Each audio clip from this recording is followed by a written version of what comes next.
नमस्कार मित्रांनो, घरोघरी मातीच्या जुली या मालिकेच्या आजच्या भागामध्ये अगदी मनपूर्वक मी तुमचं स्वागत करते. आजच्या भागामध्ये आता ओवी जी साक्ष देते ती साक्ष खोटी देते, कारण तिला आईला मारण्याची धमकी त्या बाईने दिलेली असते. म्हणून आता अवंतिका ही मिलॉर्ड साहेबांना विनंती करते की हे बघा मिलॉर्ड, आता काही जरी झालं तर मी तुम्हाला एक विनंती करते, कारण ओवी खूप घाबरलेली आहे. त्यामुळे ओवीची साक्ष मात्र बंद खोलीत घेण्यात यावी. फक्त तेथे आता आपण तिघेच असू, ते पण फक्त सिलेक्टर लोकांसमोरच. म्हणजे आपण आता हे ऐकल्यानंतर आता ॲडव्होकेट गीतांजली उभी राहते आणि ऑब्जेक्शन मिलॉर्ड असं म्हणते. आणि हे बघा मिलॉर्ड, हे बघा, ओवीने एकदा साक्ष दिलेली आहे, त्यामुळे ती आता परत साक्ष नाही देऊ शकत. ओवी तर खूप घाबरलेली आहे. अवंतिका तिच्याकडे पाहत आहे. आता ही गीतांजली पुढे म्हणते की लहान मुलं खरंच खरं बोलत असतात, ती खूप इनोसेंट असतात, त्यामुळे हे अशा पद्धतीने मॅन्युप्युलेट नाही करू शकत. तेव्हा अवंतिका म्हणते की हेबगा मिलॉर्ड, ओवी खरंच घाबरलेली आहे. तिच्या मनात कोणतीतरी भीती आहे. मुद्दाम कोणीतरी तिच्या मनामध्ये ही भीती पेरलेली आहे, हेच खरं आहे. त्यामुळे प्लीज माझी शेवटची रिक्वेस्ट मात्र कोर्टाने मान्य करावी. आता हे ऐकल्यानंतर मिलॉर्ड साहेब परवानगी देतात. मी माझ्या केबिनमध्ये मात्र ओवीची साक्ष ऐकायला तयार आहे असं म्हणतात. अवंतिका थँक्यू मिलॉर्ड असं म्हणते. पण माया आणि आता ही ॲडव्होकेट गीतांजली यांचा जळफळाट होतोय. नंतर थोड्या वेळापुरती म्हणजे कोर्ट हे अंध होते आणि आता सगळेजण निघून जातात. तर जानकी आता ह्या ॲडव्होकेट गीतांजलीच्या समोर येते, रागाने तिच्याकडे बघत असते. आणि जानकी आता ओवीकडे येते. ओवीला विचारते की काय झालं बाळा ओवी, तू का इतकी घाबरलीस? जे खरं आहे तू का सांगितलं नाहीस? तेव्हा सगळेजण ओवीजवळ येतात. ओवी का इतकी घाबरलेली आहे म्हणून सगळेजण विचारतात. सगळ्यांना एकसा आता हा धक्काच बसलेला आहे की ओवी का असं बोलते.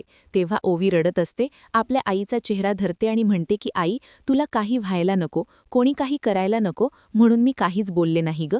त्यावरती जानकी ओवीला विचारते की म्हणजे नक्की काय? तेव्हा आता सगळेजण विचारात पडतात.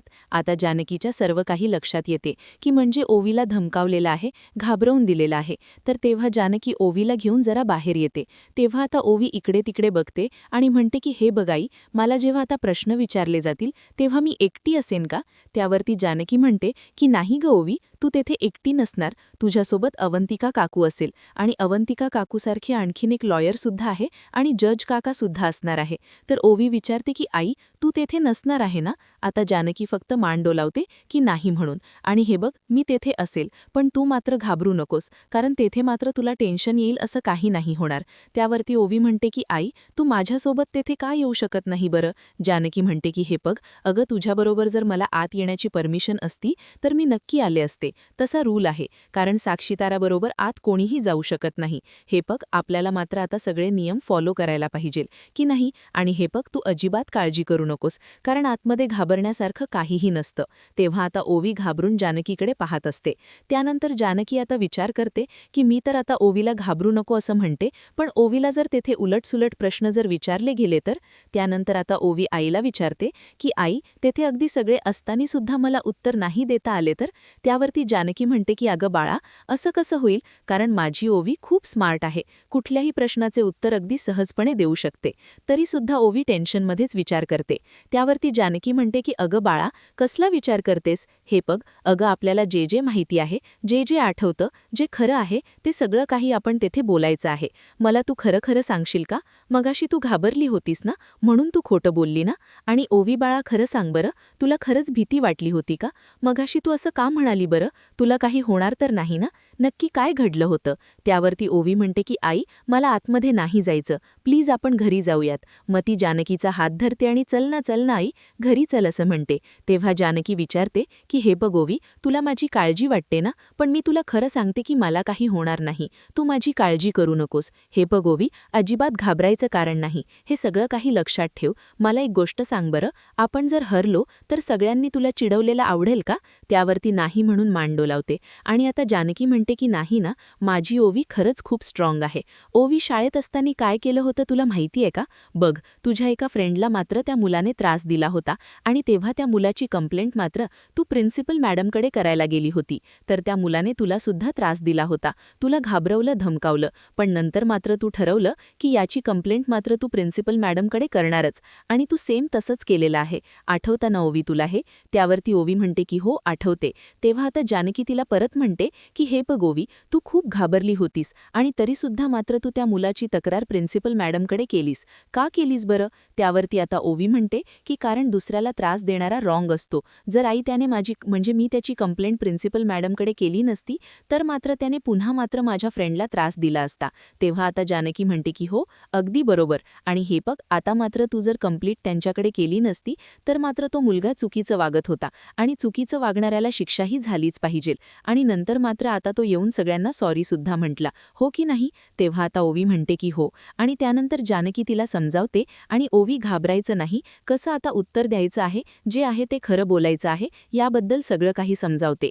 तेव्हा आता ओवीला मात्र आता त्या बाईने जे काही तिला धमकवलेलं आहे की तुझ्या आईचं काही खरं नाही, तिला आम्ही मारून टाकू, आठवत असतं. आणि ओवीच्या चेहऱ्यावर आणखीन दडपण जानकीला आता दिसते.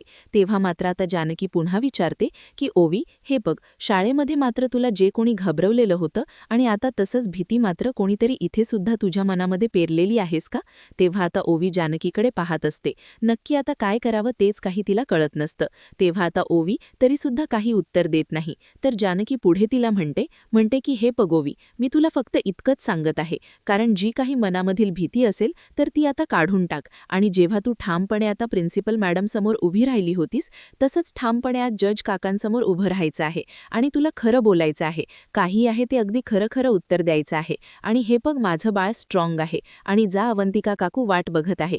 तेव्हा आता ओवी उठते, जानकी तिच्या हाताला धरते आणि जा म्हणत असते. आणि तेवढ्यात मात्र आता ओवी पुन्हा आईचा हात धरते आणि ओवी आता आईच्या हाताला धरून म्हणते की आई जोपर्यंत मी बाहेर येत नाही तोपर्यंत तू कुठेही जाऊ नकोस, तू इथेच थांब आणि आई तुम्हाला हवी आहेस. तेव्हा आता जानकी तिच्या चेहऱ्यावरून हात फिरवते आणि म्हणते की हो ग ओवी, तू सुद्धा मला हवी आहेस, तू सुद्धा घाबरू नकोस आणि तुला जे जे काही प्रश्न विचारले जातील तर त्या सगळ्या प्रश्नांची उत्तरे तुला द्यायची आहेत.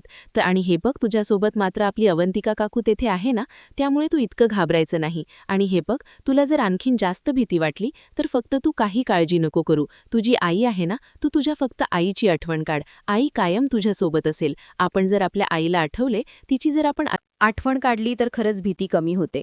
आणि तू काही काळजी करू नकोस, सगळं काही व्यवस्थित होईल, फक्त तू आईला तुझ्यासोबत ठेव. आणि हे बघ मला पूर्ण खात्री आहे की तू सगळ्या प्रश्नांची उत्तरं मात्र अगदी व्यवस्थित देशील, खरी खरी देशील. आणि हे बघ मी तुला नेहमी काय शिकवलेलं आहे की आता नेहमी खरं बोलायचं आहे, कारण खऱ्याच्या बाजूने नेहमी काय देवबाप्पा असतो, तो पाठीशी सुद्धा कायम देवबाप्पा असतो. तेव्हा आता ओवीला ती जवळ घेते, तिला प्रेमाने समजावते, घाबरू नको असं म्हणते आणि ती ओवीला जवळ घेत आता तिला अगदी मायेने सांभाळते आणि ऑल द बेस्ट असं म्हणते. तेव्हा ऋषिकेश मात्र त्यांच्याकडे पाहत असतो. तेव्हा आता ओवीच्या मनातील सगळी काही भीती आहे तर ती कमी झालेली असते. सगळं काही अगदी छान होतं. सगळेजण मात्र आता इतके सगळेजण म्हणजे ओवी आता नक्की काय उत्तर देईल याची आशा आता सगळ्यांना लागलेली असते. आणि सगळेजण मात्र आता हे अगदी छान तयार होतात. आता ओवीला घेऊन मात्र एका बंद खोलीमध्ये अवंतिका येते आणि ॲडव्होकेट आता ही गीतांजली आहे सरंजामे, ती सुद्धा येते आणि ती सुद्धा आता अगदी रागानेच पाहत असते.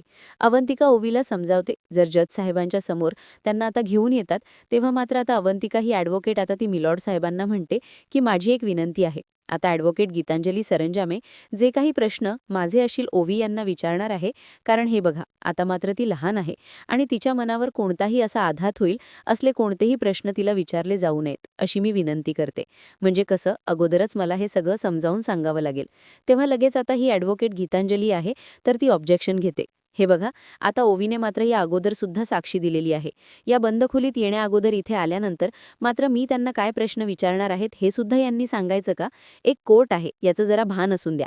आणि हे बघा मिलॉर्ड, पाता सुद्धा अगदी कोर्टच्या प्रोसिजरप्रमाणे सगळं काही व्हायला हवे. तेव्हा लगेच मिलॉर्ड आता ॲडव्होकेट गीतांजली सरंजामे यांना म्हणतात की हे बघा तुम्हाला जे काही प्रश्न विचारायचे असतील तर ते विचारा, परंतु ते शांतपणे होऊन द्या, सगळं काही शांतपणेच होऊन द्या. ॲडव्होकेट गीतांजली मात्र आता थँक्यू मिलॉर्ड असं म्हणते. त्यानंतर आता ॲडव्होकेट गीतांजली ओवीला विचारायला प्रश्न सुरुवात करते आणि म्हणते की हे बघ ओवी बाळा, माया मावशीने तुला असं खेचत ओढत उचलून वगैरे नेलं होतं का गं? आता ओवी अवंतिकाकडे बघते तर अवंतिका तिला शांत राहायला सांगते. तेव्हा तो ओवीला ते सर्व क्षण आठवतात की मायाने तिला कसं नेलं होतं हाताला धरून अगदी गोड बोलून.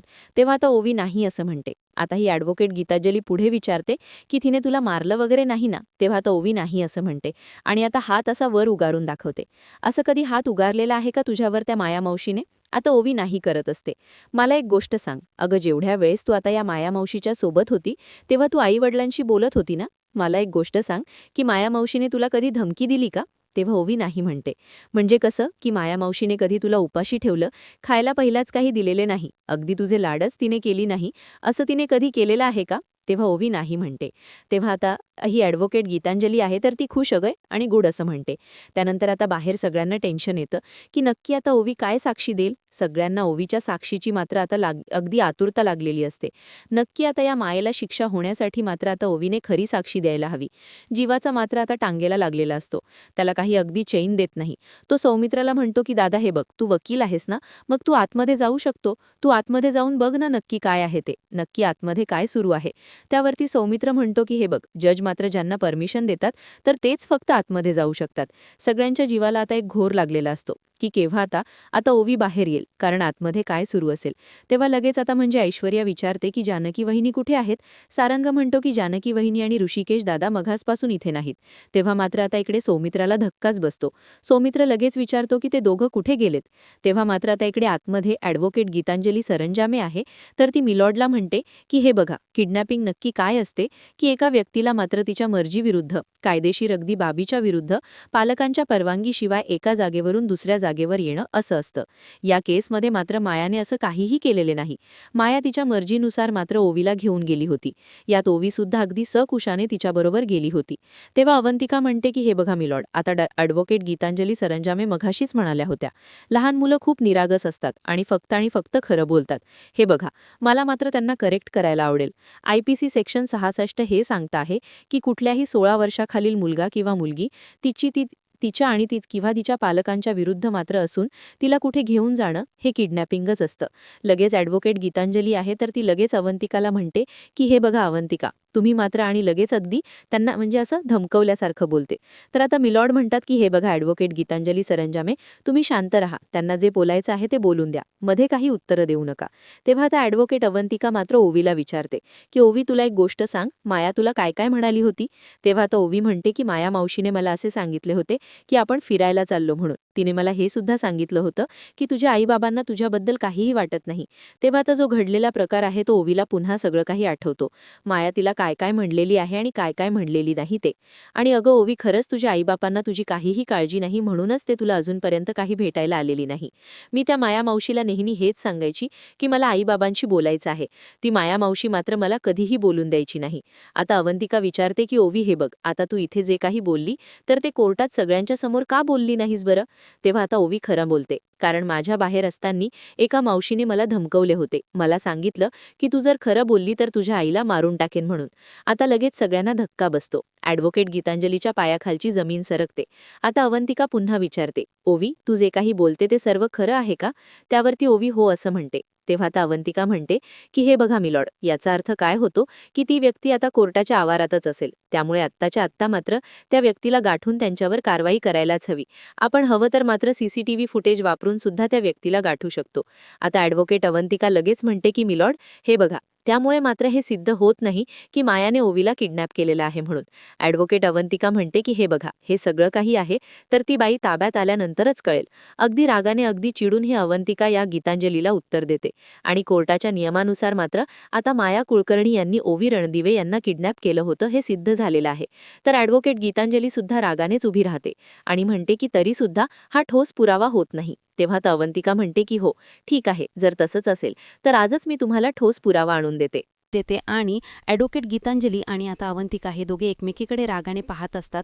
नंतर आता सगळेजण बाहेर हिअरिंगसाठी पुन्हा एकत्र येतात आणि आता सगळेजण एकत्र आल्यानंतर आता माया कुलकर्णी ही विटनेस बॉक्समध्ये उभी असते. आता मिलॉर्ड साहेब सगळ्यांना म्हणतात की हे बघा, सगळी हिअरिंग आणि आता जे काही कोर्टात पुरावे दाखल केलेले आहे, साक्षी झालेले आहे, असं मात्र आता हे सगळं लक्षात आलेले आहे की माया कुलकर्णी यांच्यावर जे काही आरोप आहे तर ते सिद्ध होण्यासाठी मात्र आणखीन काही पुराव्याची गरज आहे. त्यामुळे हे कोर्ट मात्र आता आदेश देत आहे आहे केस संदर्भात जे काही पुरावे आहे तर ते पुरावे मिळवावेत आणि ते सगळे पुरावे कोर्टासमोर सादर करावे आणि यासाठी मात्र हे कोर्ट आणखीन 2 दिवसाची मुदत देत आहे आणि तेवढ्यात मात्र आता ही जी काही पुष्पा कडू आहे तर ती धावतच येते आणि म्हणते की थांबा जज साहेब. तेवढ्यात सगळेजण वळून मात्र आता ह्या पुष्पाकडे पाहत असतात. आता म्हणजे नक्कीला काय सांगायचं असेल, इने का थांबा जज साहेब असं म्हटलं असेल आणि सगळ्यांच्या समोर येत मात्र पुष्पा म्हणते की मला काहीतरी सांगायचं आहे. तेव्हा आता सगळेजण धक्क्याने आता पुष्पाकडे बघत असतात आणि आता मायाला पुष्पाकडे बघून मात्र आता गीतांजलीच्या ज्याची टीम आहे त्या टीमने मात्र जे काही पैशाची बॅग दिलेली आहे, तिचा खोटं बोलायला लावलेलं आहे, हे सर्व क्षण आठवतात.